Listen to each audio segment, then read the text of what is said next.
What's good, A2D family? What's good, Money Pop Podcast members? What's good, Money Team? We are back for another episode of Money Pop Podcast, and we're switching it up today for y'all. We're going to be talking fantasy. I got the gurus with me. We talking top 10 QBs. We talking top 10 RBs. We talking top 10 receivers. We talking betting strategies, stories. We got it all. Give this a listen. Make sure you hit that like, subscribe, and tell a friend to tell a motherfucking fucking friend. Let's go.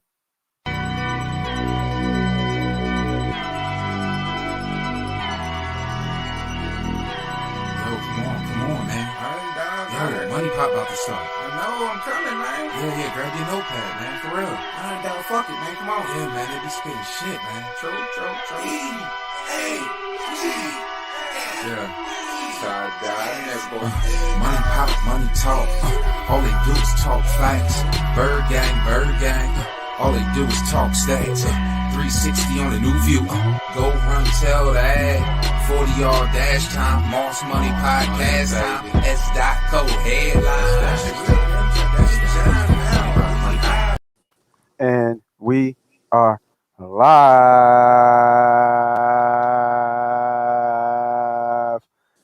Thank you, everybody, for jumping on another episode of Money Pop Podcast. And you can see the crew's a little bit different today, man. New faces and new places. We got my man Willie Vegas down with the coffee. I can feel that. What's up, bro?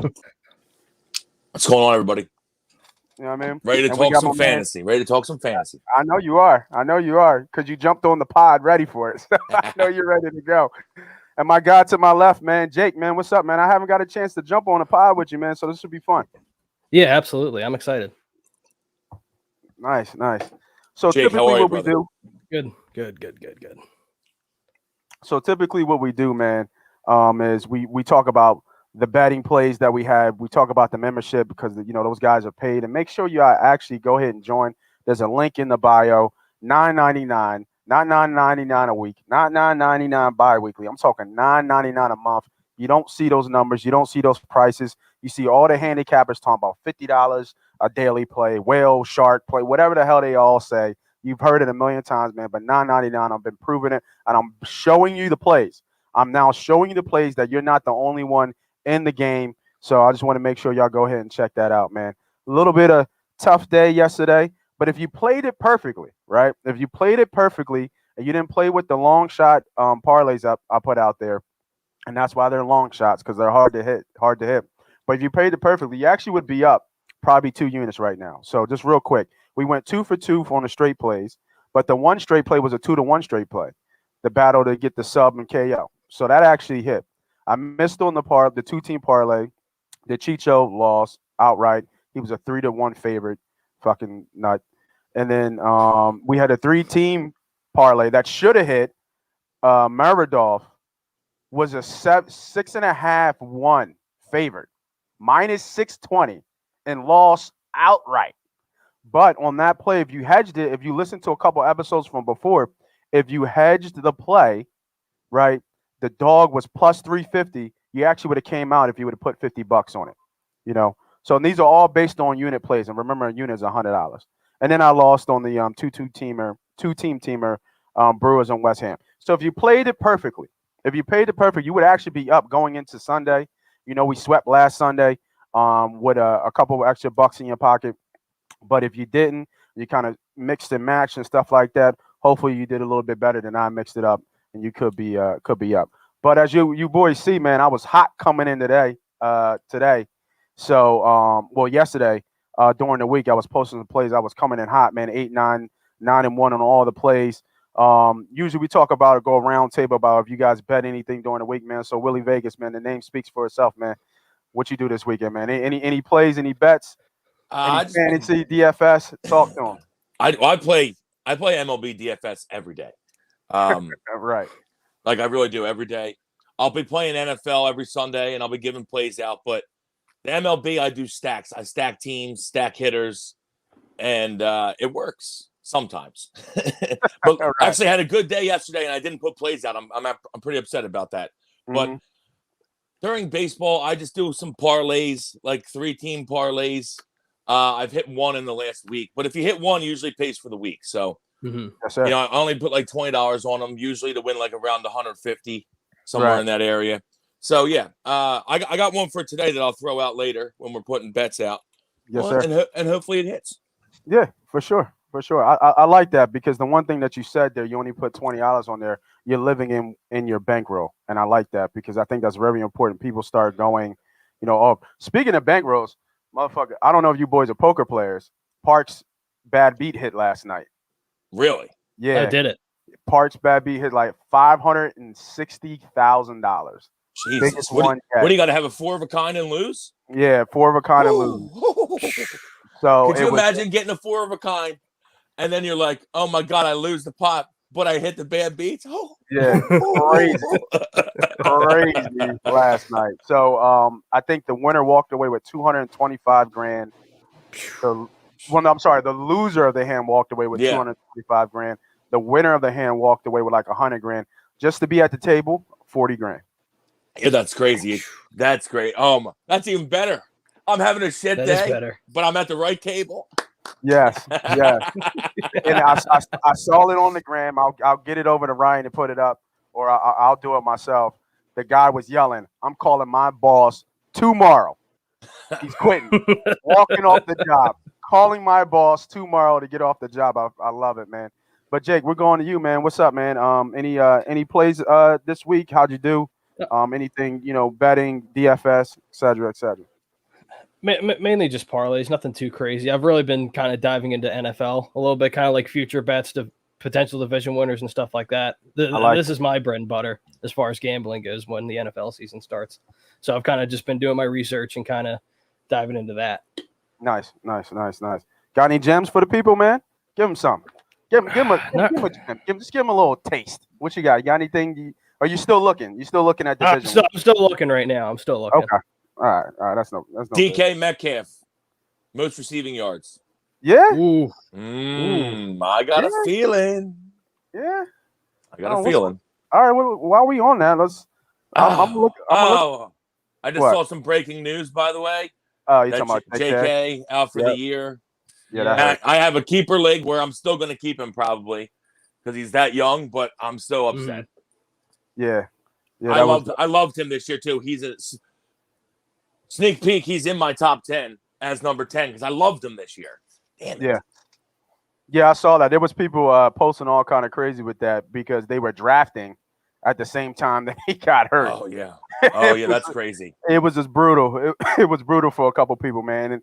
And to go with your play right here, plus 1,300 for DK Metcalf to have the most receiving yards for 2021.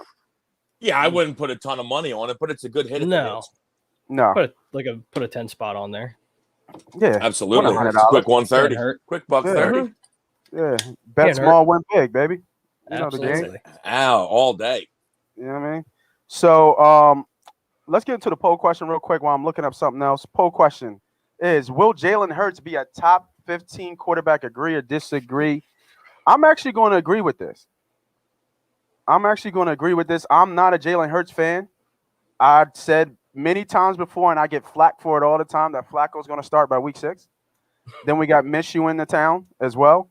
But I actually think if Jalen Hurts can play all 17 games now, I think he will be a top 15 game, and it's specifically because of his legs, right? He's going to score a lot of touchdowns. I think we had a prop bet. I think it was one of the best prop bets we put out in a while. Jalen Hurts over rushing yards was like 560 or something like that. And I feel like that's really low for 17 games. That is really low for him. For he's a running quarterback, a running first. He's going to. I mean, Tannehill had 7 rushing touchdowns last year with Henry on that team. So I believe that he'll definitely be a top 15 fantasy quarterback, all because of his legs. He'll get in his zone a couple of times, and he might surprise us with his arm. We already know that the Desean Watson train has left far away. He's not coming here, so let it go. I was hoping. I was one of those folks that was hoping. I would have gave up 3 first rounds for him. I think he's just that talented of a player. He's in his prime, and he makes this offense not only a division winner, but possibly a deep playoff running team. So I think his talent is that high. So I would have pulled the trigger, but it seems like he doesn't want to be here.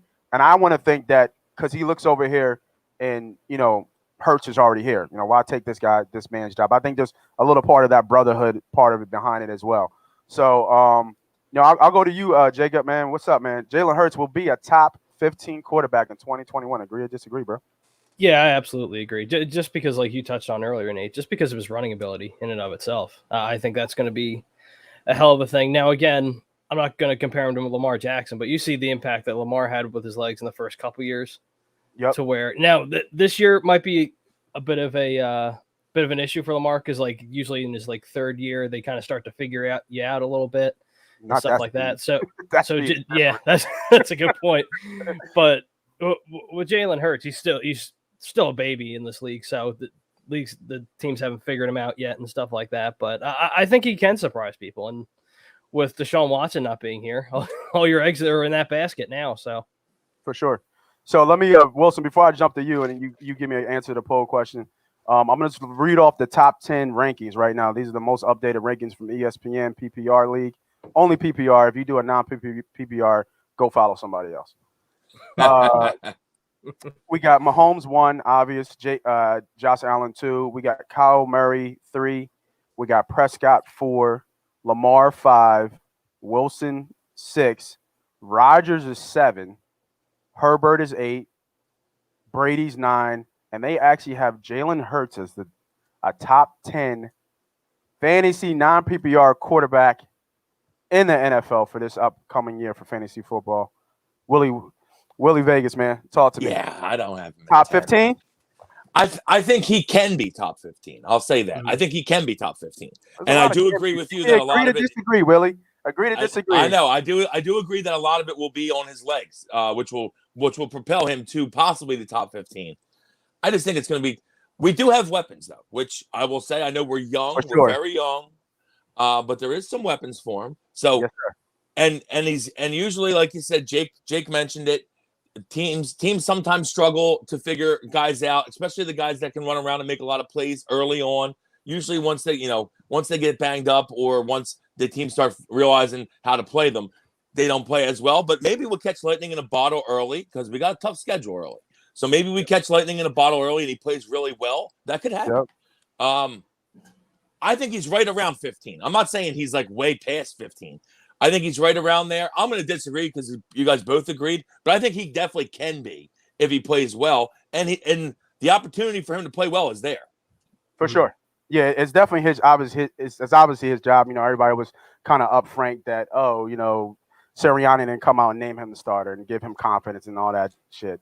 I'd rather him work for it too, but I think he knew it was his anyway, Yeah, he knew it was his. He knew it was his anyway. He's doing all the right things behind the scenes, in front of the scenes. So we'll see if it equals what we want to see on the field. Yeah, a hard worker, always been a hard worker. Hard worker at Oklahoma, hard worker at Alabama.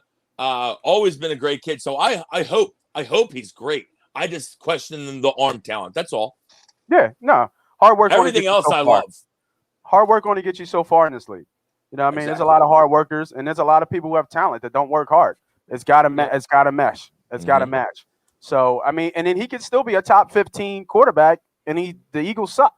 Right? Oh yeah, absolutely. I mean? Guess what? There's probably a better chance of him being top 15 if we're bad, because they're going to throw the ball more. It's just the way the league is. Yeah. So if we're good, he might not be top 15 because we'll probably run the ball a bunch. Yeah, that's a good point. For sure. So if you're out there, Twitter, Facebook, YouTube, Twitch, all the above, man, make sure you hit that like, hit that subscribe, hit that notification button, man. Answer the poll question. We're going to move more deep into some more fantasy, but I will always stop back and make sure we get to the members and the fans out there. Jalen Hurts will be a top 15 quarterback in 2021, man. Agree to disagree, let me know. I saw Tom on here, man, talking shit, man. Tom always coming on talking shit, man. That's all Tom does. Yeah, man. First time. I told him I was going on. He's like, did I approve that? I said, I was unaware. I needed your approval. Yeah, man. Tom, sit back, man. Get some popcorn and watch the goddamn show, man. Every time he texts me, he's been that same guy since he was 14. So I know him. I know him well. All right, man. Let's get into how people bet fantasy. Is it skill or luck? And then how to invest in fantasy, man. So for those who are new to fantasy or just want to know different ways of betting fantasy, obviously the two popular ways to bet fantasy, best apps right now is usually DraftKings or FanDuel. Usually have the classic type of non-player lineup. You got your quarterback, 2 running backs, 2 receivers, a flex, a defense, and a tight end. So I saw on there today, I was looking up because I was doing some recon for the show. I didn't know they added the snake draft to DraftKings. Was that there last year or is that new this year? It may have been there last year. Yeah, but I know they've been pushing it this year. I see it. It pops up on my DraftKings every day. Yeah. Mm-hmm. So now, it's, you obviously have the other apps, right? What most people are used to, your ESPN, your Yahoo's, CBS Sports. That's usually the one that you got to pay for. But, with this one, you can actually do it on DraftKings and FanDuel, which I actually really like. I looked on there. There was a couple leagues up there. There was one $50 league that had, I think, like 9 members in there. So they're waiting for everybody to, join. Saw a couple $1,000 leagues in there. Yeah, I was gonna say there's some big ones in there actually, and you can join anybody's league. You don't even have to know the people. You can just join in. You just got to pay. Right. So I kind of really like that. I've always wanted. I always thought that was good because you get into the thing. Your boy has the money. You can't. People waiting to get paid, and when the championship comes, what time is that? That's holiday, Christmas time. Always. Too. Always. Yep. And it's always funny with money around those times, and you can't deal with people like that, man. So I know you boys are in a lot of leagues, have been in a lot of leagues. So Willie Vegas, man, how many leagues are you in this year? All PPR, I'm assuming. Talk about 3. I'm in 3. Okay. We do half point PPR, but yeah, PPR. Did you guys have your drafts already, or no? No, not yet. No, none of them. We always push and wait, just because, like you were talking about with the J.K. Dobbins thing yesterday. We don't want to have that happen. We did draft early one year, and Julian Edelman got hurt while we were drafting, and I think someone had already taken him. So that it's it's terrible. But we usually try to do it Labor Day weekend. So I got one on Labor Day, I got one that Sunday, and one that Saturday. So 3 in a row. So my third one will probably be my best, and my first will probably be the worst. That's usually how it goes. Yeah. But so we did. One's a keeper league for me, so I already kind of know of 4 guys on my team. Yep. And I'm going to keep J.K. Dobbins, even though he's going to be out for the year. But I want him for next year. So, what up, B Daily, man? Thanks for jumping on, man. And I heard you talking about how to bet fantasy, and so for like the daily fantasy, what I always try to tell people, this is like the formula that I use for NFL is I usually attack a QB, right, and then his best receiver. You stack them, right, yep, and then I usually will stack like the third receiver on that team, or like somebody really cheap that maybe catches a touchy and 70. Usually, like they have a huge game. Yeah, maybe like a Michael Gallup if you got Dallas. Somebody that could catch. That's going to be cheap. That's going to catch us some balls, and then I'm going to go back and I'm going to take whoever they're playing. I'm going to take their top receiver or their number 2, one of the 2. Yeah, because usually if it's a shootout, the other team's going to be throwing the ball too. So that's like kind of how I try to implore it. And then obviously you got to hit the top back of the week, basically. Whoever you think is going to be the top running back of the week, you got to hit that. And then after that, you can kind of scramble and hit some like low money plays, obviously. Yeah, no, I like it. Jake, what's up with you, man? Do you how do you typically bet fantasy? Is it more like the classic style with ESPN? With your boys, your business peers, you always got to have an office pool going. Yeah. Or is it just, the randoms, that you do like the daily lineups on Sunday? I'll typically do like usually as far as like fantasy goes with my buddies. I'll occasionally do like a random pool with like a random group of people if I feel like putting like some serious money down. Because what it comes to when you're doing big money leagues with your friends, there's always that one guy in the group that doesn't pay or he's always late with paying. So I'm like, I'm not gonna bother with that. For sure. But when it comes to daily fantasy, as far as that goes, like I with me, I tend to do like touchdown parlays, like player touchdown parlays. Okay. So that's usually my go-to. So when it comes to that, I usually look into like what type of defense they're playing against and break it their down. numbers. Yeah, that's usually what I look into. Nice. So I like that touchdown parlay. Sorry to cut you I off. do. I do too. And DraftKings. So I've never used FanDuel. I have it downloaded, but I've never used I it. never- I've always used I DraftKings. always use DraftKings too. I never use FanDuel. And DraftKings just got the same game parlays. So now I'm getting a little excited for NFL because I'm gonna throw a couple same game parlays out there. Get on this little train because I know everybody loves the same game parlay train. Everybody And I loves see people parlay. hitting bets. I see people hitting bets. I'm like, here I you gotta There hop you on go. this fucker. There you I go, gotta get man. on it. I feel like I'm There left out. you go. I'm the typical degenerate. I feel left out. Yes. I gotta get on. For sure. Yeah. For sure. I love it. I love it because and it's funny because when we talk about the history of betting, we talk about sports betting in general. The best sports bettors in the world have always been straight bettors. There's never been a parlay better. But average Joe, bet small, win big. You know what I mean? That's what a lot of people see. And a lot of people see a lot of these big parlays. Like I've seen a guy hit $100,000 on parlay. You know what I mean? And it's just like crazy. And then like once you hit that type of money like that on a parlay, you'll never not do a parlay. You'll always live in a parlay. You have one a day probably. Yeah. And it's just and you think about it, it's always that thing. Just like the membership plays. I missed 2 parlays by 1. Right? And it's always, and they were heavy favorites to win. Wasn't like it was a dog, right? Yeah. The one was parlays are so hard to hit. They're so and anything not even that's over a 3 leg. Anything over a 3 leg, Absolutely. if you hit it, congratulations. And it's being consistent. Like if you look at all the membership plays for all my members out there, if you look at all the parlays that I've put out there, we've been consistent in the straight plays and we've been consistent in the 2-team parlays, maybe hit a 3-team parlay. Out of the weeks I've been doing it, probably like 7 weeks, I think, 2 times a week, 14 different days of plays. I've maybe hit a 5-team parlay maybe twice. And I'm saying maybe. I know I hit once because I was hyped and I was talking my shit. Yeah. But you know what I mean? But maybe twice. Or I parlayed a hedge. That's what I like to do. Yeah. Like I parlayed to get to the point to the 1 because I don't want to leave it on the 1 because you've done it. Jake, you've done it. Everybody watching has done it. We've all been there. That one game that doesn't fall through, right? So I always typically hedge, and it took me a long time to figure that out, to hedge. But circling back to what you were saying, love the same game day parlays. I think they're going to be big this year. Yeah, they are. What you said about the fantasy with DraftKings and FanDuel, and the one thing that I like to do is I like to do the smaller ones.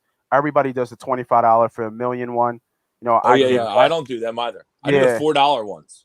Yeah. Where it's only 20 entry max. I like doing because the other guys do 150 and they just have an algorithm that pumps 150 of them out and they have every fucking guy. So it's like I do the 120 entry max or single entry max, which I love. You know, or that's the ones where it's I mean, there's like a ton of people in it, but you can only put 1 entry in. So I look for them. I look for them ones. I think, and that's what I was getting to because I think that's a good investment. If you're investing in fantasy football, you make sure you always we talk about it every show.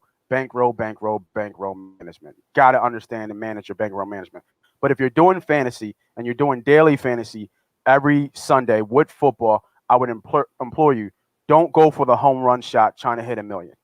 You're going against not only these experts, so-called experts, you're going against algorithms, you're going against computers. You're going against everything under the sun for them to get an edge and to win money. Stay in your lane.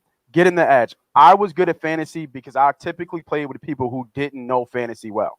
And that was my edge. You know what I mean? People say, hey, well, it's, how you call yourself money. Hey, motherfucker. It's about winning money at the end of the day. And if I can find an edge to win money at the end of the day, what am I going to do? I'm going to stay in my lane and hit and hit and hit. Because these boys be talking. You got to find a sucker in the room. Like they always say, you got to find a sucker in the room. Come on now. Yeah. And like you said, the $1 million maker, that sounds great. You know, you want to throw one in there a week. Okay. But if you're trying to load up on that, you're never going to hit. You literally have to have the best possible lineup. And it's almost impossible to do it because they all do it with the algorithm. Yep. And you think you'd be doing hot? Like I be seeing my texts, my fantasy blowing up, but you win like $40. Yeah, $50. Yeah, 60 maybe. Yeah. You know what I mean? Because you don't have the guy that was 2,800, second cheapest play that had 2 touchdowns. 3 catches for 12 yards and 2 touchdowns that this guy fucking had in for some reason. Right. Yeah. I don't do it too much, and I like to do the head-to-heads, and I like to do the smaller ones when you only have one. So that's a great gem, Wilson. Great gem. So let's deep dive into each category of fantasy, and then we'll kind of circle back on some more gems and some more tidbits here about doing fantasy and strategies and investings, et cetera. So let's go to the quarterbacks. Jake, I'm gonna go with you, man. I'm gonna read you off this year's updated. Well, I already did that updated quarterback list because we were talking about Jalen Hurts earlier. And just to kind of circle back around with that, anybody missing or anybody you got higher, lower, maybe a breakout guy, dark horse? Give me some gems for the folks for the these quarterback rankings, and what are you seeing this year, and how you go about kind of getting ready for your drafts if you have any coming up. Yeah, well, when it comes to the fantasy quarterbacks, I always go for a mobile quarterback. That's just me because those rushing yards are so important. Yeah, they can either win you or lose you a game. So for sure. Jalen Hurts, obviously, like you said, he's in the top 10 as far as fantasy goes for sure. Russell Wilson, he doesn't run as much as he used to, but he's still a mobile quarterback. Lamar Jackson, that's an obvious go-to. Yeah, that's mainly where I go as far as quarterbacks go. I like the mobile quarterbacks. Okay, and I'm assuming you get those kind of deep. Like in this year's draft, I'm not sure if you guys have done a lot of mocks already, just to get a sense of how people are drafting and where people are falling to. Where's Hurts even going in the draft right now? I've seen him go as far as like the 7th to 9th round. I was gonna guess 7 to 10. I would guess 7th to 10th round. That's crazy value for somebody who's gonna be a top 10 quarterback. Mm-hmm. Well, actually, no. How early do you guys draft? Like, here's a great strategy when you guys draft. Are you the running back, receiver, running back, quarterback? You want the stack. Willie Vegas, I'll let you ride with this one. All man. right, so yeah, what's your strategy? So to me, it depends on what's happening in front of you, because you can't just employ the strategy. You got to go with you got to change with what's happening, because guys pick wild. I'm sure everyone's been in weird where you're like, that guy just went right there. What the fuck is going on? But like so you got to change on the fly. But if I can't get, like, for instance, to me the top 3 QBs right now: Mahomes, Josh Allen, Dak, just because I think they're going to put up monster numbers this year, all 3 of them. So if I can't get one, Dak right there, I just think that the Cowboys are so loaded that how can he? And then right after them is like Kyler Murray, Aaron Rodgers, Lamar. They're all in like that next bubble after them. But those 3 I think are the top. And if I can't get one of them 3, right, I'm not going to take a QB in probably the first 3 rounds. And I'm going to go either running back, receiver, running back, running back. I'm going to go 2 of the 3, just depending on who's available and who I like more. Yeah. But that's, and then, so if I can't get one of those first 3 QBs, I'm going to go definitely either 2 running backs and a receiver, or 2 receivers and a running back in the first 3. And then I'll start looking at quarterback again. So you and then I'm getting to the second tier. First 3 rounds? I would probably only take Mahomes, Allen, or Dak in the first 3 rounds. And I would be like 2nd or 3rd round for me. Okay. And then and Jake, I'll go right back to you. In your league, is it quarterback 6 points or 4 points for a touchdown? It's 6. It is 6. Oh, geez. Yeah, it's 6. Then you can go first round for a QB if it's 6. Right. Yeah. So I'm assuming you're. I'm 4. You're 4. 4, yeah. Okay. Yeah. So because I think that's big, right? Because I'm looking at the touchdown total. Rushing TDs are 6 though. So like you said, the rushing QB, I mean, that does really help. Yeah. Yeah, because I'm looking at the touchdowns, and Rodgers is way ahead of everybody with 48 touchdowns last year. Yeah, I have Aaron higher than, I think when you read the list, they had Rodgers at like 8. They always do that. They always overhype some young guys over him. I still think Aaron Rodgers, you're very safe with him, like the 4th or 5th best QB. Yeah, for sure. Yeah, for sure. All right, so we got I'm looking. So last year with the scoring leaders, PPR, top 3 was Allen, Rodgers, and Murray. And then, top 4, they all had over. Well, actually, I'm gonna go top 5 because they're all sitting at about 370 points in this order: Allen, Rodgers, Murray, Mahomes, Watson. And then you have the second kind of tier, not too much of a fall off, but Wilson, Tannehill, and then Brady, and then Herbert. But if you look at how the points are kind of mixed up, Allen almost had 400 points last year, breakout year, MVP type level year. I actually thought he should have got the MVP in my opinion, but he played great. Yeah, he played amazing. I think he's going to play just as well this year. He's a stud. Yeah, no, he is a stud. But like Tannehill, I'm looking at Tannehill's number. He had 7 rushing touchdowns last year. Does he do that again? That's a lot. I feel like probably not. That's a lot. I would think that he won't be a top 10 QB this year in fantasy. I know last year he was. I think he wouldn't. I think the 7 rushing touchdowns put him in the top 10 last year. Right. But I think the one thing that people need to understand when they're doing fantasy, you're looking at strategies. You win fantasy in the late rounds. Absolutely. Yeah. Absolutely, because everyone gets hurt. Yeah, right. And you have to, and injuries are a part of the game. They just are. And that's where the luck factor kind of comes in. It's going to be a long grind this year. 17 games. They've never done it before. They tried to take the preseason away for the one game, give the guys 2 weeks to heal up, which I think is kind of stupid because they claim that they care about the fucking players' health, but they're going to add games and make them play on Thursday. It's an absolute. I don't want to get into this right now, but it's an absolute joke. Right. But I'm looking at the top 10, and right outside of the top 10, who had some value here in the quarterback.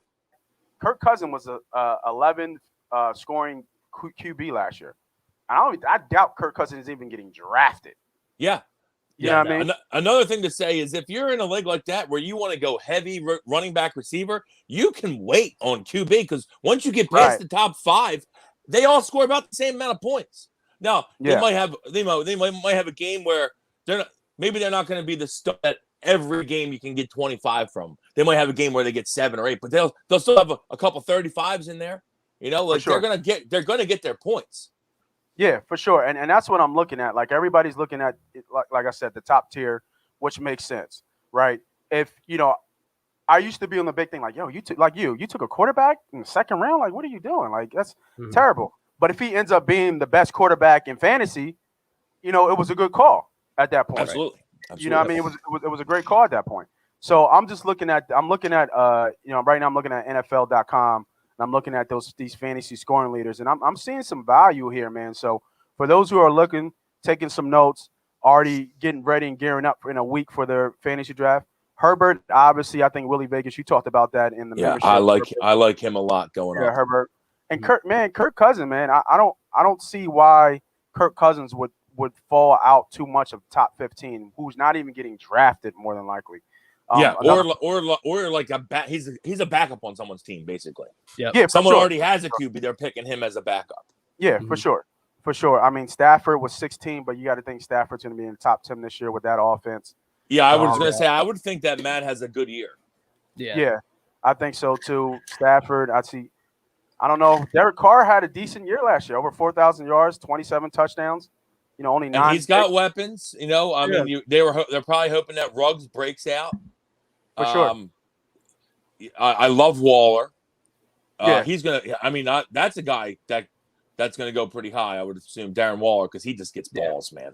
Yeah. All right, let's switch it up to running backs, man. PPR league running back. We're gonna go top 10 real quick here, and we're gonna do the same thing, man. We're gonna talk about obviously your top heavy, and then what are some gems, some breakout guys that we're looking at on the bottom half, and getting more into those running back strategies and handcuffs with running backs. That is so to important. me, absolutely. Hand to God. The handcuff is so necessary. Right. All right, top 10.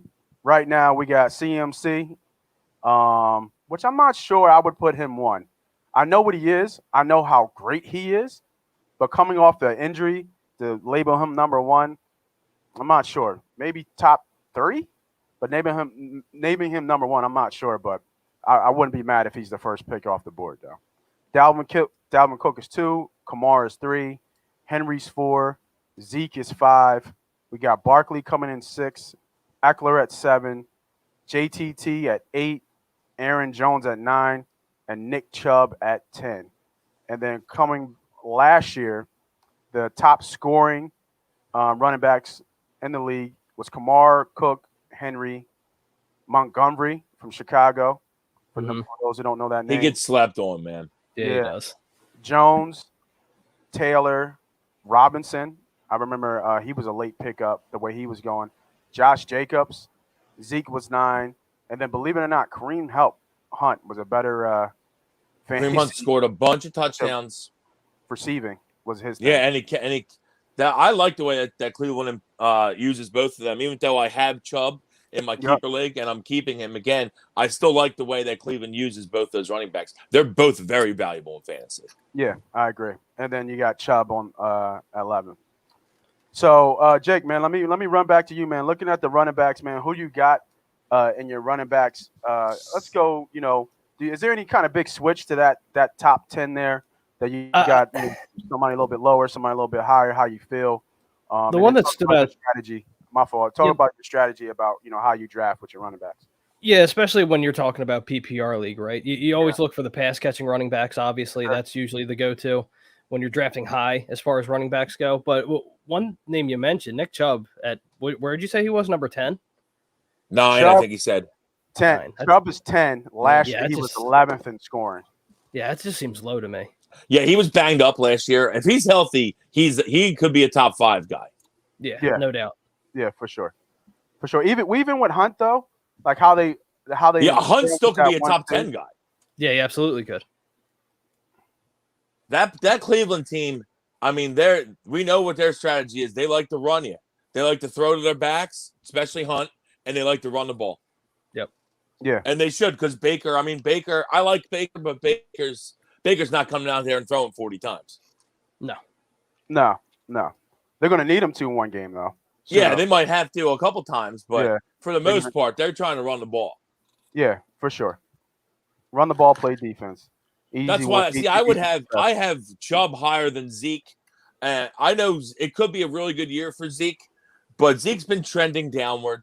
He's getting older, and Dak's been trending upward, and they have 3 really good receivers. I expect them to throw the ball a ton. I think Zeke might have a lot of touchdowns, but I think his carries and yards will be down.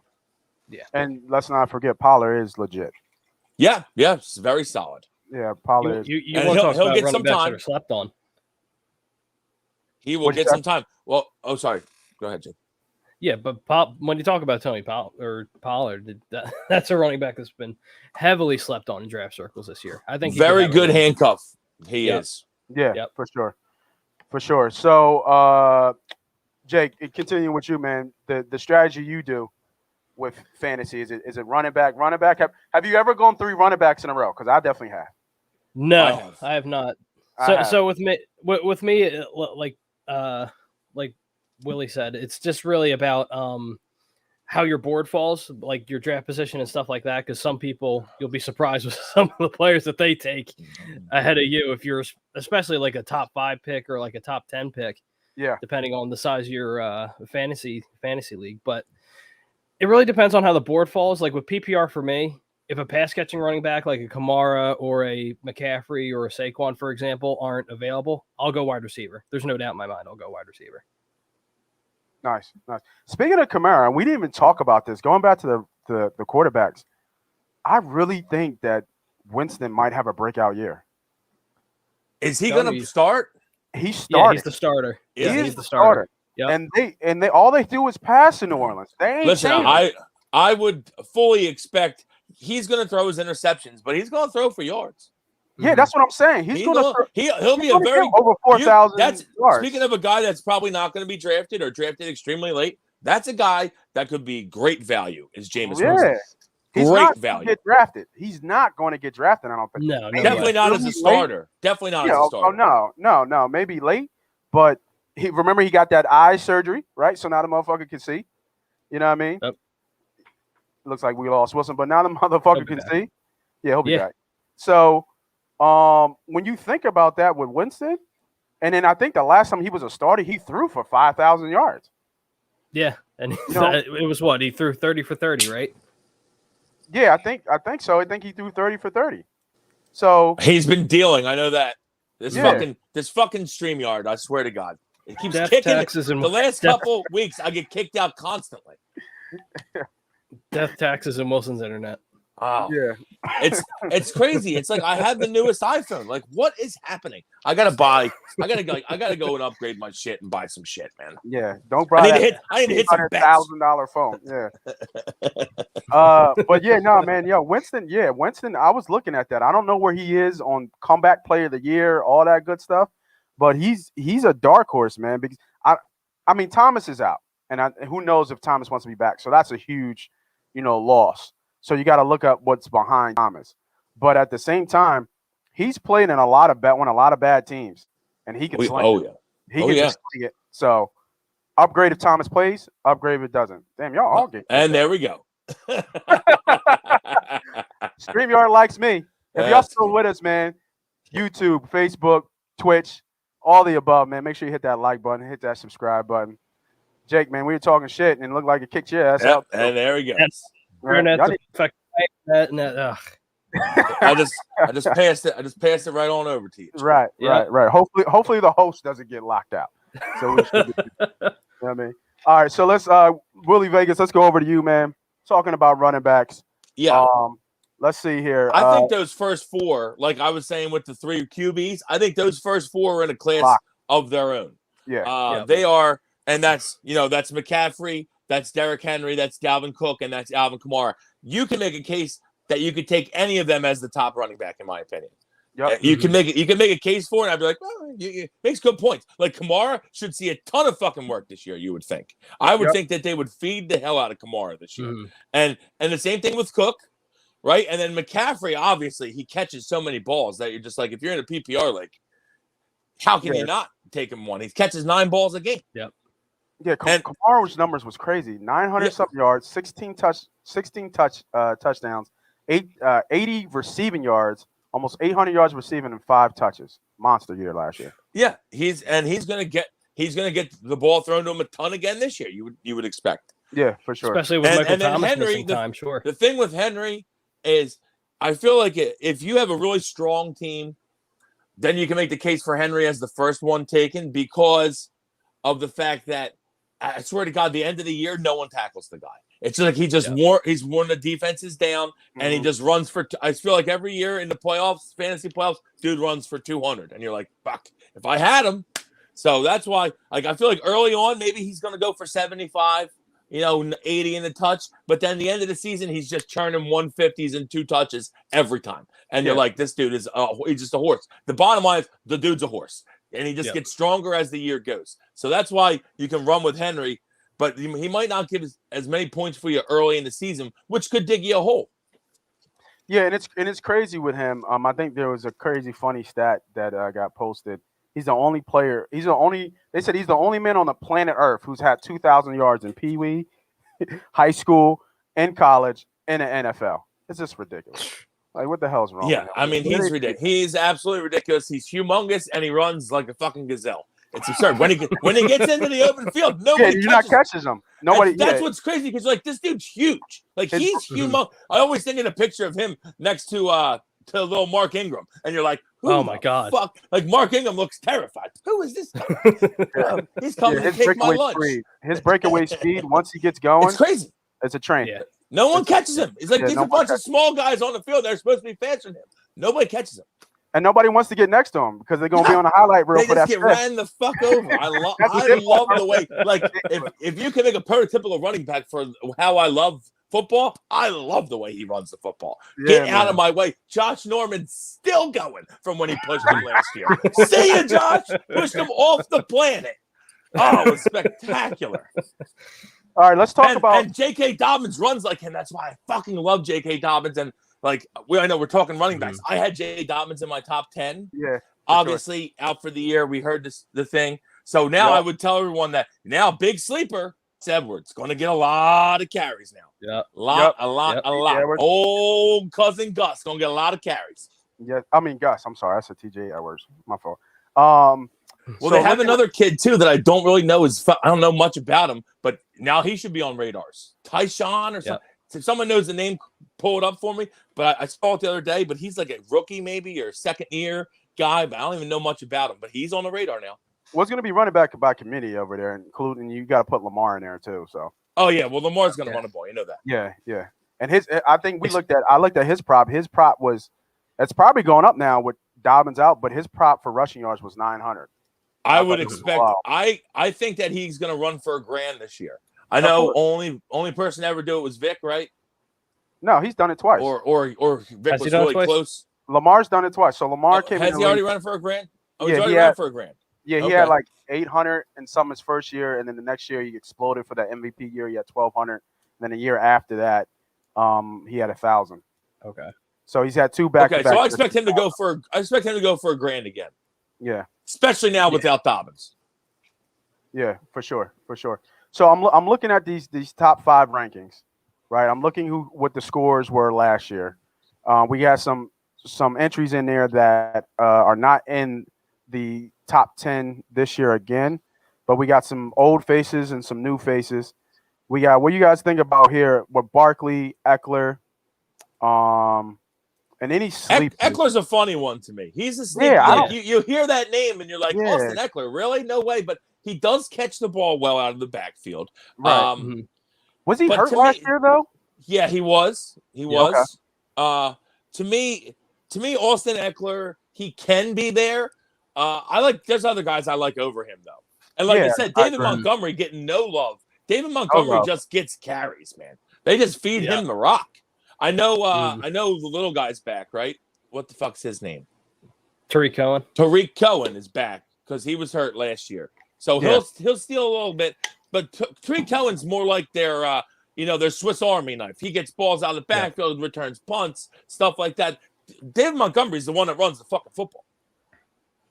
Yeah. So, I expect him to be top 10 again, and no one's putting him there. I would expect that he's got great value this year, David Montgomery. So I love Jonathan Taylor. Yeah, I was going to say, we got JT in there. Thoughts on, Jack, I'll go to you. Thoughts on Barkley. We got some names that we haven't even talked about yet. Mixon, I think. Gibson from Washington. Yeah. You know what I mean? Let's look in our home backyard, man. Nobody said anything about Miles Sanders yet. Yeah, I would say Miles is just outside the top 10, but he could easily have a top 10 year. Especially if our O-line stays healthy. Yeah. Yep. Jake, what you think? And his hands work. Yeah. I don't know what happened last year. He dropped everything. Yeah. Then he had a phenomenal rookie year just catching balls. And he caught that laser from Wentz, and I'm not getting into it. It's going to stress me out. But it's going to stress me out. I mean, football started, college started yesterday. Yeah. It's time to be stressed. For sure. Saquon's a funny one. Is he really? Because I think he's going to be top 10. You know what he is? You know what he is if he's healthy. We all know what he is if he's healthy. But that's the question. Can he stay healthy for the entirety of the season? Because if he stays healthy, he's only gotten hurt one year. That's the question with everybody, though. You know what I mean? Like, I don't like to take Tom Arnone's comments ever, but he said the injury rate's 100% in the NFL. Everybody gets hurt. Okay, it's coming. It's coming for everybody. Now, you would hope that maybe he got hurt last year. Knock on wood. This he'll avoid injury this year, and if he avoids injury, he's gonna have a good year. You know that they're gonna give him the ball. No doubt. Yeah. I agree. I agree as well. Yeah, I think Barkley. I mean, he's at 6 right now, but I would say he's just outside those top 4 guys that we mentioned. Like that next group, Saquon's definitely in that next group. I agree. And he could be in that top 4 group. For sure. Like was that 2 years ago? He had a huge year, or like he could definitely be there. It's just all about health for him, obviously, and quarterback play. I think Daniel Jones hurts him. Yeah, I think Rick Ganone put a good question here, and a good question just for the group in general. Would you risk taking guys on take a risk on Michael Thomas in the mid rounds? But I think it opens up a bigger question too. Like, what about these guys like Michael Thomas? The Desean Watsons, all these guys that are on the fringe, holdouts, maybe coming back from injury, et cetera, but they're star players. What do you guys rank those guys? It's tough, but I still like. That's when you start thinking if you like your roster, right? And you're like, okay, I can take a chance with this guy, and I can maybe shelve him for 6 weeks or 8 weeks, and then get him when he comes back. Then bang, I'm always for that. I took Antonio Brown last year. It didn't really work out early, but late he caught a lot of balls. Yeah, he helped you late. So So it did work out for me.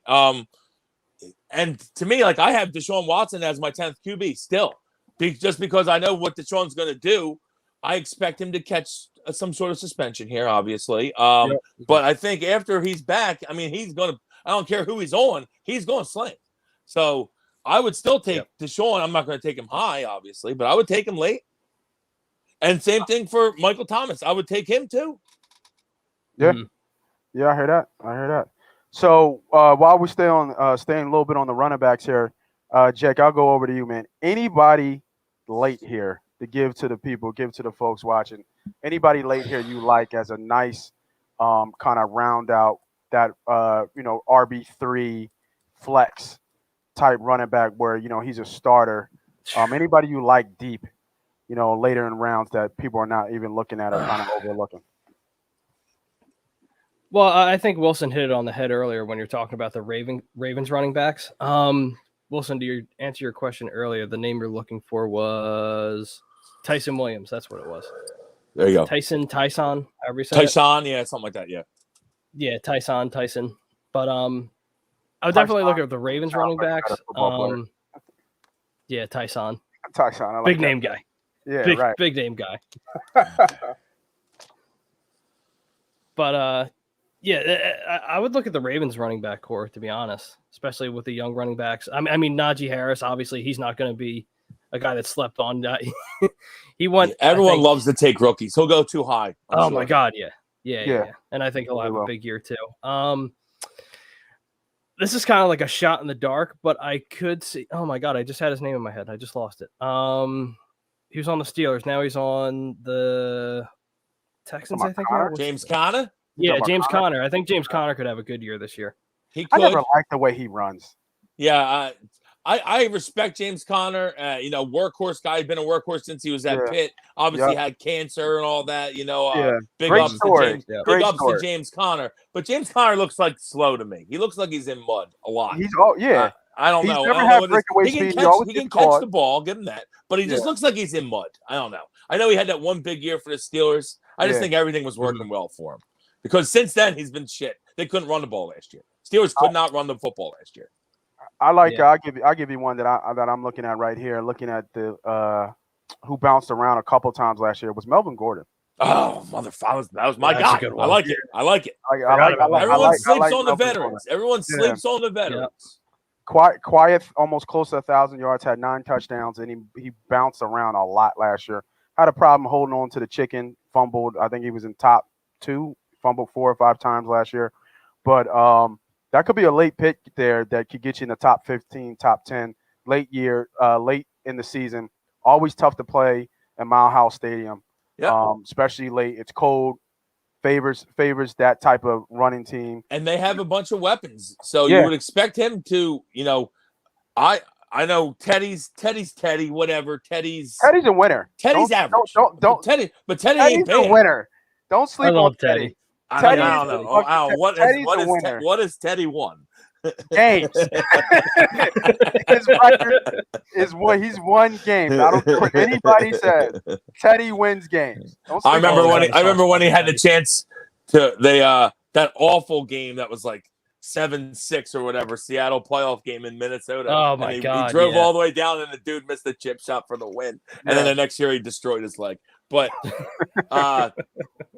Teddy, listen, I think Teddy's average, and Teddy will do enough. He'll do enough. Like, he's better than Drew Lock, obviously. For sure. He beat Drew Lock out. So, I mean, and they probably wanted Drew Lock to win that competition. Let's be honest. Teddy Bridgewater, old journeyman. Yeah. They wanted Drew Lock to win. No. Teddy's a vet. Teddy knows what he's doing.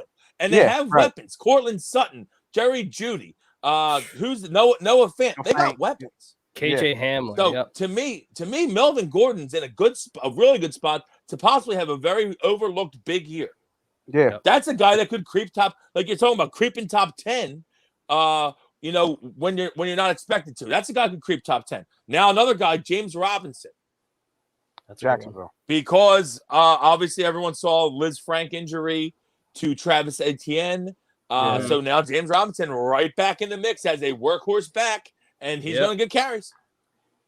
I mean, they have a rookie. Obviously, everyone loves Old Sunshine down there, but I'm sure they're going to try to rely on on not throwing the ball a ton for him early. I would expect Robinson to get a lot of You think carries. so? I think they're going to sling it. You think they're going to sling early right out the gate? Why not? I mean, I agree with you. I agree with you. Why not? I mean, Herbert was slinging last year, so you make sense. Yeah, I don't see. And I love Justin Herbert this year, by the way. And we didn't really talk that much, but I am a big Justin Herbert guy. I don't know how good the team is. I don't know how good the team is, but I think he's going to sling. QB1 for you? Is that the first quarterback you're looking at in drafts? No, well, I mean, I have Mahomes down on Dak, but then in that next sector, if I can't get them first three, I'm trying to move back, and I think you can get Herbert like fifth, sixth, without people, especially where we are, because like I always said, like it depends where you're drafting. If you're drafting out in like LA and people are big fans, of the Chargers, then obviously they're going to go higher. Like here, Philly guys go higher in drafts because everyone's Philadelphia Eagles fan. So, like it depends where you're drafting, but I think like around here you can definitely get Herbert like the fifth or sixth, and I think he's great value. He could be the fourth best QB this year, maybe the fifth best QB. Let me shout out to Pete Evans, man. Agreed to the poll, man. Yeah, what up, Pete? What's up, Pete? If where you guys now, you guys already know where your drafts are. Do you guys wait till an hour before to know where you're drafting with the draft, or do you guys already know where you're going to draft? I find out tomorrow. Oh wow, okay. Because we draft next Monday, so that's Labor Day, and that's two of my drafts. Literally, we have our. So I find out like where I'm going to pick tomorrow. Mm-hmm. So you have a whole week, I guess, to get yourself ready. And that's a keeper league. So some people try to wheel and deal and trade picks. I don't usually do all that, but some people are crazy. Jake, what about you, man? Yeah, with me, I usually find out like an hour before. But we did a cool thing this year to where me and a couple of my buddies, we played like beer pong, and on the bottom of the cup, it had the number of where we were picking. So that was cool. Yeah, that's fun. Live drafts. Well, it's going to be tough this year with COVID and shit popping. I have one that's live. I did a live one. I did a live one on Thursday. Yeah, Thursday. Oh, you already had a draft? Yeah, I had a draft on Thursday. Oh, first, where'd you pick, and what was your first pick? Let me see. I was 8th. Let me go to my thing real quick. That's not bad. I like to be on the back end. So do I. Tell you what, if I'm not 1 or 2. Give me if it's 10 or 12 team, give me 10. Give me 12. Yeah. I love that back-to-back. Back-to-back pick. Yeah. Give me that back-to-back. I believe Stephon Diggs was my first pick. Plus, it's so much easier when you have the back-to-back in the draft because you're like, 2 picks and I can relax. I'll pick again for 10 minutes. Right. I know, right? I can't stand on those. Those drafts be taking forever, though. I'm so happy when some people are just so slow, dude. I'm like, come on, man. How are you not ready to go, dude? How are you not looking at who you want and you're pissed off when someone takes them in front of you? Like, how are we not ready to go? How does it take you the full 2 minutes? Like, time's ticking down, 1 second left. Pick the fucking guy already. Tom just does that shit to be an asshole. Yeah. I believe it. All right, so we got running backs, man. We looked at running backs. It looks like not a lot of love for rookies. We like David Montgomery, some Miles Sanders love, and then obviously I do like Najee Harris, by the way. I didn't want to put it out there like I don't like the guy. Yeah. I think he could have a very good year. I just think he's typically running backs, rookie running backs, people salivate over them and they go higher than they should. That's all I'm saying. They get the veterans get overlooked for the young guys. And everyone's like, that's the up and comer. Oh, I got the up and comer. I think you can win leagues with veterans. Yeah, no, I agree as well. All right, let's hit up the receivers. Let me see here. This is where it can go a bunch of ways, I feel like. Yeah. And there's so many receivers. It's a fucking passing league now. There's even obviously we're going top 10. These guys are all super elite. But there's another list of 15 more after these guys that could all have really good years. Yep. So what I'm gonna do, because I think we all know who the top 5 are, right? Adams, Hill, Diggs, Devontae, yeah. So I'm gonna go with the next tier because I think all those guys are elite. Maybe some people might agree that DK Metcalf might be in that. I have him in that this year. Yeah, I don't think I don't think he's shown that yet, and maybe because Lockett is just as good from a numbers perspective. But the next tier is we'll go with the scoring leaders last year, and then I'll give you the rankings of what they have from 5 and on. So 5 is Ridley, 6 is Justin Jeffries. 7 is Metcalf. 8 is Lockett. 9, surpriser, Allen Robinson. 10 is Thielen. Okay.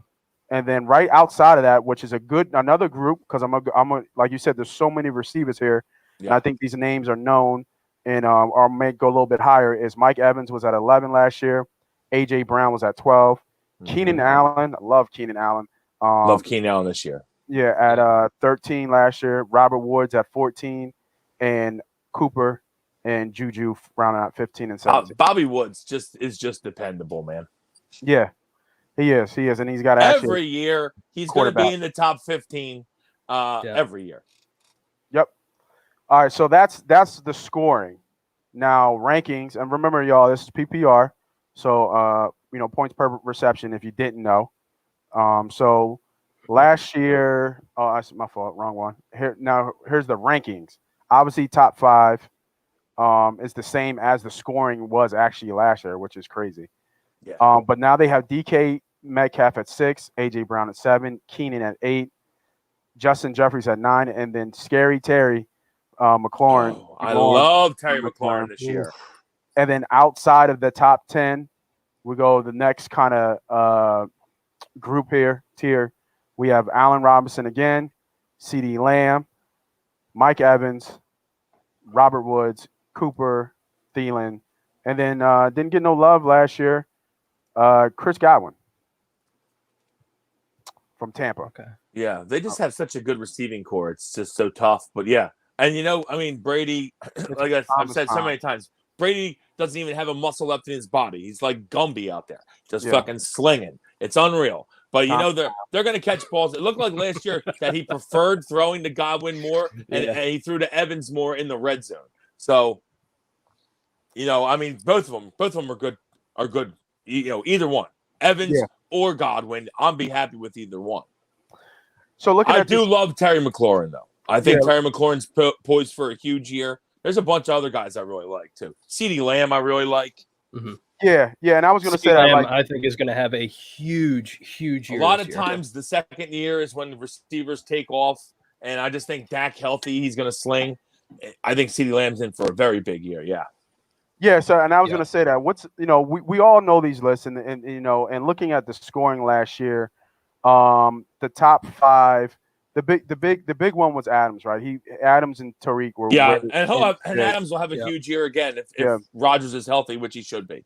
Yeah, and even looking at Hopkins had 115 catches, 1,400 yards, and 6 touchdowns, and he was still about 60 points away from Diggs. Yeah, it's crazy. Right? And Diggs should have a monster year again. Yeah. So when you look at this tier, and we talked about value, right? Value in the mid rounds, back end rounds. Some of these guys are going to go a little higher. So I'm kind of scrolling down, and that second tier, Ridley had 281 yards, and the difference between 5th and 10th place was like Thielen, and Thielen had 254, and Thielen's going what, 5th and back round, even maybe before than that, 7, 8 rounds. Somebody's looking at Thielen. I actually really like Thielen this year. I think maybe defenses are going to shift and cover Jefferson more this year, and Thielen will have more opportunity this year, I think. Mm-hmm. Yeah, and I completely agree with that. So, Jake, let's go with you because Wilson just talks too fucking much. Ha! That's good. That's a point. I do. No, I love it. It keeps my voice. You know what I mean? So, Jake, we'll go with you, man. Tell me about some receivers that you heard in that list or what you ever have written down. Somebody that you like a little bit better than what they have in the quote unquote ESPN listing, and then give me some dark horses or some breakout candidates who you really like this year that could kind of seep in the top 10. I always have a draft crush every year, and my draft crush this year, I said earlier, CeeDee Lamb. CeeDee Lamb, I just think is going to have a massive year just to build off his great rookie season that he had last year. Right. Now, some dark horses, I always look at Mike Williams every year. I always look at Mike Williams to have a big year, especially now that Justin Herbert's coming in his second year. Yeah. I mean, I want to say Michael Pittman, but I don't know yet. I don't know yet with Michael Pittman. Michael Pittman. Where is Pittman? I'm so up and down with Michael Pittman. England? Where's Pittman? Indianapolis. Oh, the Colts. Okay, yeah. Okay. Yeah. Another one that makes no sense to me. I'm just seeing him being slept on in leagues this year is Jarvis Landry. Jarvis Landry in all my drafts this year, he's just gone 8th, 9th round. I don't know what it is, but for me, if he goes in your 7th, 8th, 9th round in your drafts, that's great value. Odell going very late too. Yep. Yeah. That's tough with Odell. I don't know what to think about Odell, but he's a guy that is boom or bust. He is. You know, he could have a very good year, or he could just do nothing. I think you described them perfectly. Yeah, there's no in between. I think there's going to be games where he has like 5 touchdowns. 5 catches, 130, $140, and 2 touches. But there's going to be games where he has 4 catches. One for 19. Yeah, like he's going to just completely disappear in certain games. You know what I mean? So I think he is going to be a boom and bust. Actually, a true wide receiver 3, right? He's no longer in that top 2 tiers at all anymore. Right. So I definitely agree with that. I'm looking at the back end here. You know, you got your Robbie Andersons, your Marvin Jones. I'm not as high on CD Lamb as you guys are. I'm more high on Cooper than I am Lamb. As long as Cooper can stay healthy. I think Cooper's going to have a very good year too, though. Yeah. My favorite Cooper Cup, as they always call him. Love Cooper Cup this year too. Yeah, right with you. I'm a fan of Cooper Cup. I'm trying to look on the back end here, man. Some players that that could make a break. You mentioned Tyler Lockett already. That's another guy that, if healthy, I mean, listen, Seattle throws the football. Tyler Lockett's going to catch footballs. Mr. Reliable all day. Yeah. Mr. Reliable all day. You know what I mean? And he just scores touchdowns for as small as he is. It's always like a weird throw, and you're like, did Russ make that throw? Corner and like back of the end zone. He's keeping his feet in. You're like, oh, there's fucking Tyler Lockett. Guy that probably Eagles could have drafted at some point, I'm sure. I'm pretty sure. Big DK, we definitely could have. Yeah, for sure. Yeah. We all know that. We wanted Arcega Whiteside, though, you know. Yeah. Didn't want this dude running around like the fucking Terminator. We don't want him. I don't want that guy. Did JJ make the team? Is JJ going to make the team? Yeah. He's probably he's going to. I think he's going to make it. Off the one catch and run, he makes the team. I do think. Yeah, because Fulgham just I don't know what happened to Fulgham. Yeah, either he's just not that good or whatever it may be. But for Fulgham. That's what it is. What happened to Fulgham is that's why he didn't play in a major school anywhere. It's because this is what he is. This is what he is. He's a big guy with a little talent. Guess what? Everyone in the NFL's got a little talent. They see time, they can make some plays. That's why they're in the fucking NFL. But once you get some big talent in there, we got we back-to-back first-round picks. It's gonna be tough to make a team when you're a guy that's not even drafted. We're always starving for a receiver. Always starving for a receiver. Oh, of course. It never ends. I think Devonta's a good pick, by the way. I know he'll get. We're always talking about the young guys getting drafted too high. He'll get drafted too high around here. People are going to be, Devonta Smith. They're going to take him too high. So I wouldn't, technically look for him in your fantasy draft because I think he's going to go too high. But he's a guy that could. I think next year is probably the biggest. Will be the big jump for him. I always like the sophomore year for the receivers, but he'll have a solid year, I think. And if you're in a keeper league, it's a good keeper pick. How about this one?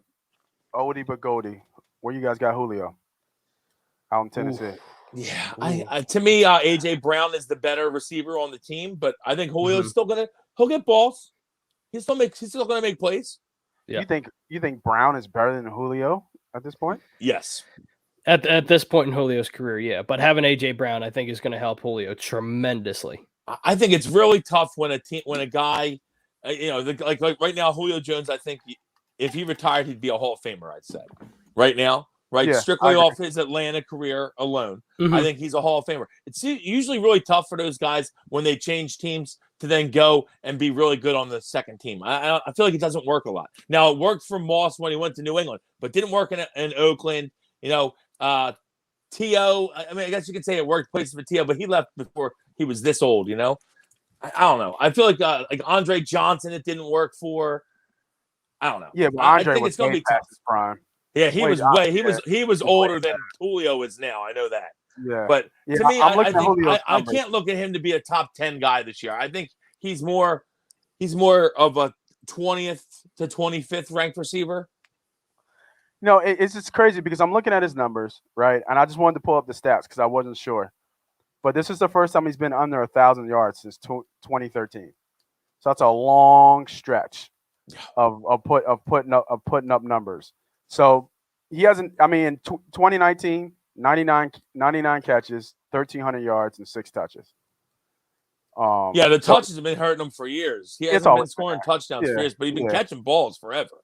So it's just like, is he really that? Is it just been a year out, right? It's just last year, right? Is he really that far out of past his prime? But he's been in the league he's going on 10 years. That's what it looks like. Yeah, I just think that they're going to throw the ball to Brown more. Yeah, like maybe his opportunities aren't going to be as high. Kind of like the same thing last year. That's why his numbers looked down last year, but it's because Ridley kind of emerged above him and got more targets. So, that's like what you got to look at, really. Yeah, I agree. All right, let's finish off with tight ends. I wasn't going to do tight ends, but while we're doing the plays, defense and flex, I can give or take. People don't really do too much, even though defense I think is important, can win you some games. But let's go right to tight ends. Real quick, what's the other receiver's name on the Colts? I know you were bringing up Pittman, Jake. What's that other dude's name? I always forget his fucking Pittman. name. Paris Campbell? No, you're talking about T.Y. No, not T.Y. I think T.Y. There's a guy past his prime. Do not draft T.Y. Hilton. Do not draft T.Y. Do not draft T.Y. Hilton. Who's the other guy on their team? And by the way, not Paris Campbell. T.Y.'s already hurt. T.Y.'s already hurt. Oh, is he really? Hurt. Yep. He's going to miss a couple weeks. And they also, while we were on, they lost their left tackle, Sam Tev. Wow. Yeah, they lost their left tackle. So Carson Wentz seems to be screwed again. You have the Colts receiving core there. Read it off to me. I'm pulling it up right now. Yeah, I'm trying to catch. So What's we got T.Y. There's a guy on their team I like. I think he's poised to have a really good year. Stretchan. And I can't think of his fucking name. Harris, Nelson, Vaughns, and Potman. Tarek Black, J.J. Nelson? No, not J.J. Nelson. No. Oh, Pascal. You're talking about Pascal. Zach Pascal. Yeah. That's who I like. Oh, okay. I think Zach Pascal is a good pick this year in fantasy. Now, he's going to be late. You can take him late, but I like him. Yeah, he had a pretty good year last year. Yeah, not bad at all. Very under the radar year. Yeah, he had a pretty good year last year. And they had no quarterback either. Yeah, nothing. Yeah. And they, Philip was throwing from his shoulder. Yeah, giving what you feel on Wentz, they might not have a quarterback again this year. I think, I mean, if healthy, I still think Carson can sling the ball around, but for sure. Carson's never healthy, so. Right. Yeah, for sure. Tight ends, before we shut it down. I'll tell you what, tight ends this is one of the biggest positions in fantasy because of, I think the top 3 or 4 are just miles ahead of everyone else. You know what I mean? Mm-hmm. That's just top 2 for me. Like just I'm looking, top 2? Yeah, I'm looking at the numbers, man. I really am, and obviously, what's his name from San Fran? Well, he was banged up last year. Yeah, right? he was banged up, but what's his name? I can't think of his name. Kittle. Greg Kittle. George Kittle. Yeah, sorry. Kittle. Yeah. So for me, Kittle was out last year, and it's really just Kelsey. Travis Kelce's amazing. Yeah. Yeah, he's just 60 points ahead of anybody else. And then there's everybody else. But then you got Waller. I do like Waller a lot. I would put him in there. That's I what I love was thinking. Waller. But then Waller's by himself, too. Waller's 100 points from the third guy. The third guy in scoring last year. So I'll give you it real quick. Because like you said, tight end is really important. You can get some value here. And he's going. So Kelsey, Waller, then Thomas, then Robert Tonyan from Green Bay. Yeah. Hoskins from Detroit, Andrews, who I believe is hurt, from Baltimore, second in Miami, Noah Fant, Gronk, believe it or not, and Hayden Hurst. Round out your top 10. Weird year for tight ends. Yeah, big names behind that in the top 15. Urban, he's in Pittsburgh, I think still. Evan Ingram, Jimmy Graham, Hunter Henry, and I actually like Dallas's tight end Schultz. Yeah, he's not bad. He's a good value pick. I like him more than the other guys you just named right there. Evan Ingram's a fucking bum. Been a bum. He was so overrated ever since he was drafted. I think Jimmy Graham's done. Don't even think about drafting Jimmy Graham. He's done. for sure. And Hayden Hurst is just you can't trust anything Hayden Hurst does. And at this point, I think that the kid is a way better player. Pitts, Pitts. Yeah. I like him. But like you said, I like George Kittle, and if George Kittle's healthy, he's going to make plays. But yeah, for sure, those three. I mean, between Kelsey, Kittle, and Waller, like you said, there's such a drop. So if you're drafting, you can't get them free. You might as well not take a tight end forever. Right, and you can argue Kelsey can go in the second round. Yeah. I mean, he could be. He's like a wide receiver one, basically. Yeah. I completely agree. So before we get out of here again, who's somebody you're looking at the tight end? Obviously out of those, the top tier, who's some late tight ends that you like? I like Pitts. Yep. I like Gesicki.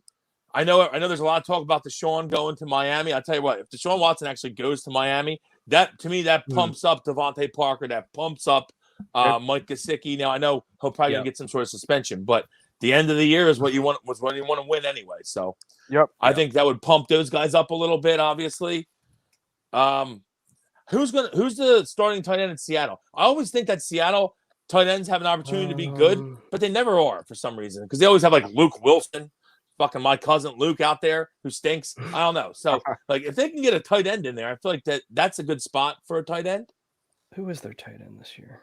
It was Luke Wilson for a while. Yeah, it was, right? But, yeah.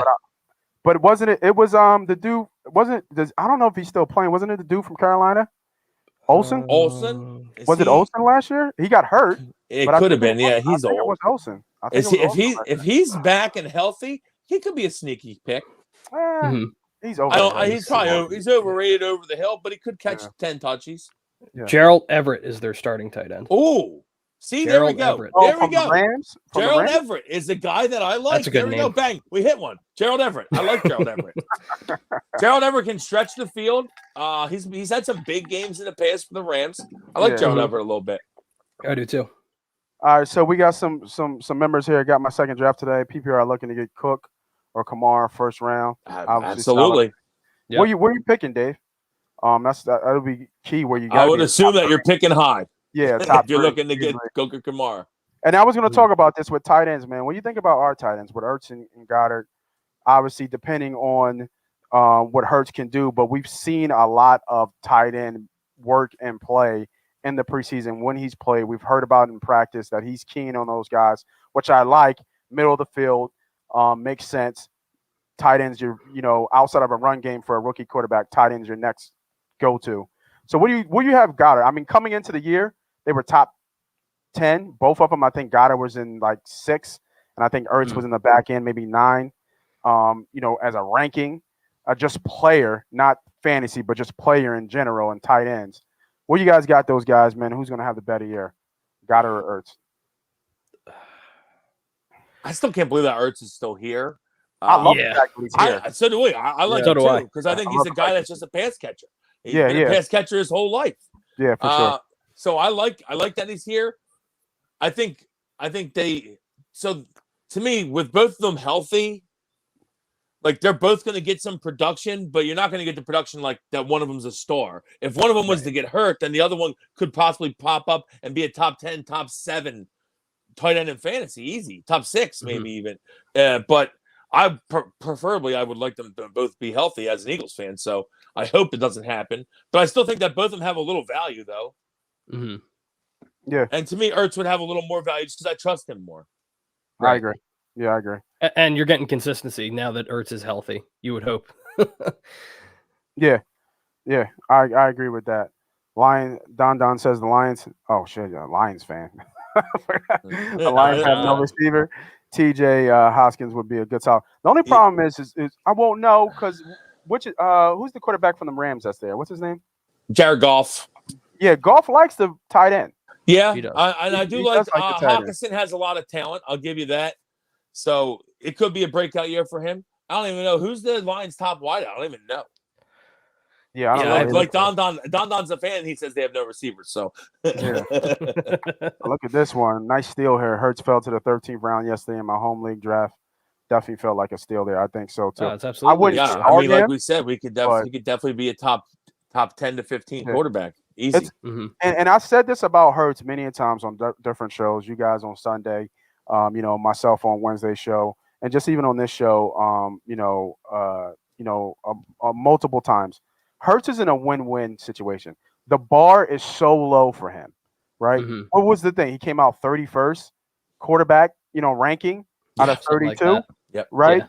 We don't expect anything from him. We're already looking at the next guy. We got Minshew coming in. We're trying to trade, to get Watson. He's not going to lose. If he has a bad year, it's what you expect, right? If he has an average year, it's more than you expect. And if he has a great year, it's like, oh, can this guy be the guy? So like he can't. And then and from the conversation we're talking now with fantasy, it doesn't matter if he's on a good team, if the Eagles are good or bad. He's going to put up some numbers. Yeah. And if they're bad, he might be even better fantasy wise. Right. And we probably, I mean, people think we're going to be bad. Our over-under's what, 6.5? 6.5. Vegas? Yeah. Yes, sir. So I mean, people think we're going to be bad. And usually if you're bad, you're throwing the football. So that doesn't hurt him fantasy wise. Yeah. No, I completely agree. Yeah, I mean, so you boys got any other gems, any little strategies for fantasy? Me and Wilson, we got to get into the lab, man, and get some of these plays out for the members. Yes, sir. So I want to make sure that I don't leave anything out before I do a little ending monologue. I would say if you as a kicker, I just implore this to everyone: take your kicker with your last fucking pick. Okay? Yeah, please. Stop taking kickers in like the 13th round. You look like an idiot. Don't do that. Take a kicker with your last pick. I don't care. Like, well, he's the best kicker in the league. Technically, he's the best kicker in the league. I don't give a fuck.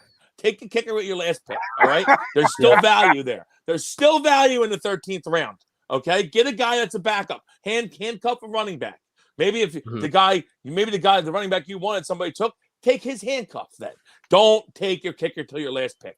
Please. That is the strategy of the day.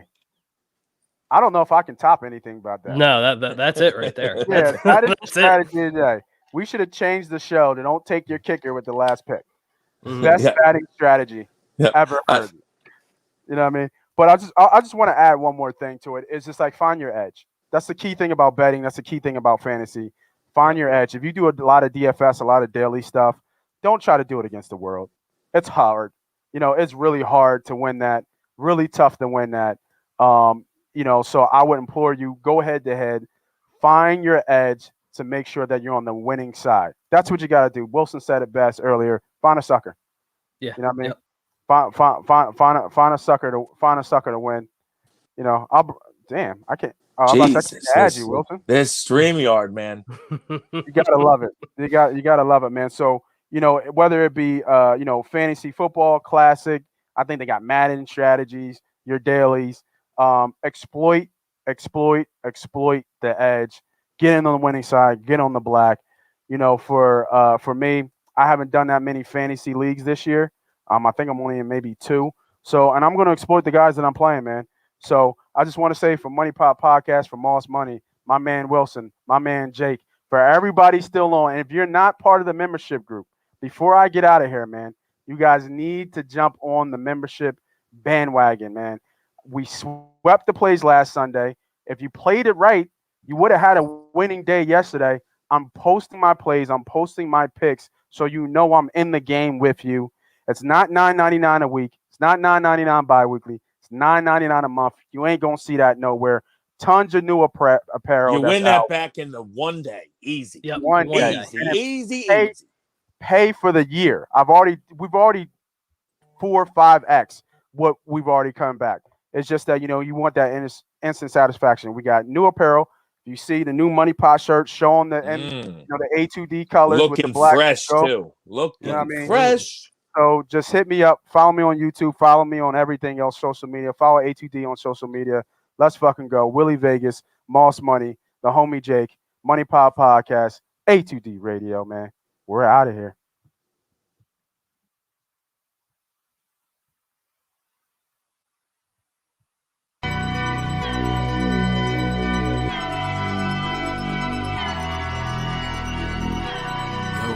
Come on, man. All right, dog. Yo, MoneyPot about to start. No, I'm coming, man. Yeah, grab your notepad, man, for real. Dog, fuck it, man. Come on. Yeah, man, they be spitting shit, man. True. Yeah. Side dive, that boy. Money pop, money talk. All they do is talk facts. Bird gang. All they do is talk stacks. 360 on the new view. Go run, tell the ad. 40-yard dash time. Moss Money podcast time. S.co headline.